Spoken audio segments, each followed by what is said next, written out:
사업을 다른 대부분의 책에서 사업가의 비밀이랍시고 설명해주는 조언은 전부 거기서 거기입니다. 대표적인 조언으로는 사업가는 생각보다 행동이 앞서기에 실행력을 무엇보다 우선시하라는 것이죠. 안타깝게도 실행력은 사업의 성공은커녕 첫 발을 내딛는 것조차 보장해주지 않습니다. 오늘은 사업가의 발상에 대해 알아보고 이 영상 하나로 여러분의 머리에 신선한 충격을 드리겠습니다. 사업의 단계마다 필요한 발상이 다릅니다. 굳이 이유를 생각해보면 사업의 극초기에는 아이디어가 필요하고 사업의 초기에는 아이디어보다는 몸을 써야 하고 어느 정도 궤도에 오르기 전까지는 이렇게 머리보다 몸을 쓰는 상황이 반복됩니다. 그리고 반복적인 업무가 포착되면 자동화를 하거나 위임을 하고 자본이 생기면 직원을 고용하거나 외주업체의 선택지를 좁혀 반복적인 관계가 형성이 되면 리베이트도 제한할 수 있는데 어느 정도 시스템 안에서 굴러간다는 말입니다. 그리고 이때부터는 다시 머리를 써야 하는데 사업을 알리기 위한 아이디어가 아니라 사업을 생존시키기 위한 전략을 떠올려야 합니다. 극단적으로 사업성이 없어 보이면 사업의 방향성을 완전히 꺾는 결단도 때때로 필요하죠. 회사의 이름은 기억이 나지 않지만 인도의 개발사는 AI 코딩 서비스로 투자도 받고 규모도 키웠었지만 알고 보니 뒤에서 사람이 일일이 코딩을 했습니다. 대부분은 이 케이스를 보고 뭐야 그냥 사기네라고 넘길 수 있겠지만 현재 여러분이 아는 한국의 대형 업체들도 이런 사기와 합법의 선 사이에서 성장을 한 케이스가 생각보다 많습니다. 과연 마인드가 사업에 있어 중요할까요? 소위 마인드만 갖추어지면 반은 먹고 들어간다며 눈을 감고 성공한 모습을 상상하라 하고 심지어는 관련 강의를 돈을 주고 들으라고 합니다. 여기서 약간의 트릭적인 방식으로 한 글자를 붙여 포장을 하는데 단순히 마인드라고 하면 가볍게 느껴지지만 한 글자를 붙여 마인드셋이라고 하면 누군가는 무엇인가 비밀이 숨겨져 있다고 생각을 하며 관련 강의에 돈을 날리고 시간을 날리고 사업에 관한 잘못된 생각을 주입받습니다. 흔한 예시로 끌어당김의 법칙이 있는데 사업 중반이나 후반에는 내 제품이나 서비스에 소비자를 끌어당기는 것이 맞지만 사업 초기에는 나 혼자 상상하고 브랜딩을 하고 마케팅 시스템을 구축한다고 소비자가 다가오지 않습니다. 판관비를 투자로 끌어오지 못하는 이상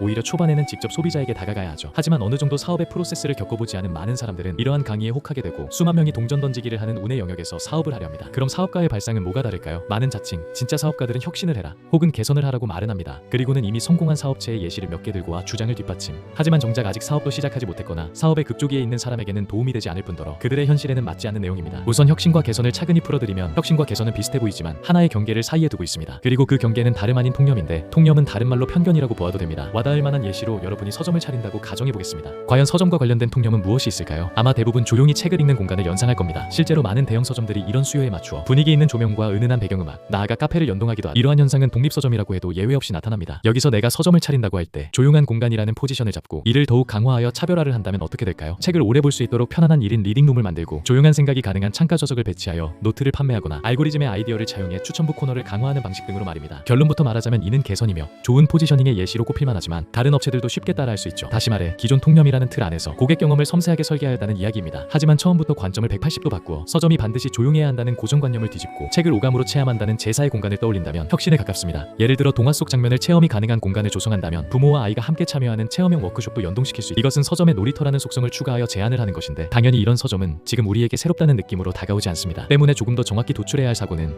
타겟을 아이들로 좁히고 차별화를 했기에 성공했구나 해서 멈추는 것이 아니라 그 당시에 사람들이 너무도 당연하게 여겼던 서점은 조용한 공간이라는 통념 자체를 벗어난 사고가 있었기에 가능했던 일이었구나입니다. 그리고 그 당시에 통념의 테두리에서 벗어난 혁신을 일으켜 초기에 관련 사업체가 성공을 할 수 있었구나 라고 판단을 할 수 있습니다. 요약하자면 통념이라는 틀 안에서 수익성을 올리기 위해 최적화를 하고 시스템을 구축하는 것은 개선이며 통념을 벗어나는 것이 혁신입니다. 그런데 편견이랍시고 이것저것 틀을 바꾸게 되면 어떻게 될까요? 사업은 결국 타겟 소비자에서 출발은 하는데 나만 아는 통념을 깨뜨린답시고 여러 가지 아이디어를 떠올려봤자 사람들은 이것이 혁신이라고 느끼지 않습니다. 쉬운 예시로 내가 카페를 창업할 사람들은 카페는 수다 떠는 공간이라는 통념을 가지고 있으니 나는 이 통념을 깨뜨려서 처음부터 카공족을 위한 카페로 만들자라는 생각으로 사업을 시작한다고 과연 소비자들이 혁신으로 느낄까요? 혹은 카페는 보통 의자가 있다는 폭염이 있으니 나는 애초에 서서 마시는 카페를 만들자라는 생각을 한다고 소비자들이 혁신으로 느낄까요? 차라리 카페는 일반인들이 가볍게 갈 수 있는 곳이다 라는 통념을 이용하는 것이 더 소비자에게는 혁신으로 다가올 겁니다. 센터의 사람들은 무자본 창업하면 지식 창업이나 블로그 혹은 유튜브를 떠올립니다. 그리고 이런 강의를 하는 강사들도 예외는 없죠. 심지어는 돈 없이 성공을 하려면 결국 블로그밖에 없다거나 결국 유튜브밖에 없다는 말을 하는데 안타깝게도 많은 사람들이 이런 말에 공감을 하죠. 하지만 나머지 10%의 사람들은 이런 틀에 박힌 사고에서 머물지 않습니다. 제가 무자본과 관련된 영상을 올리고 나서 비판적인 메일을 많이 받았습니다. 나는 당장 대학생이고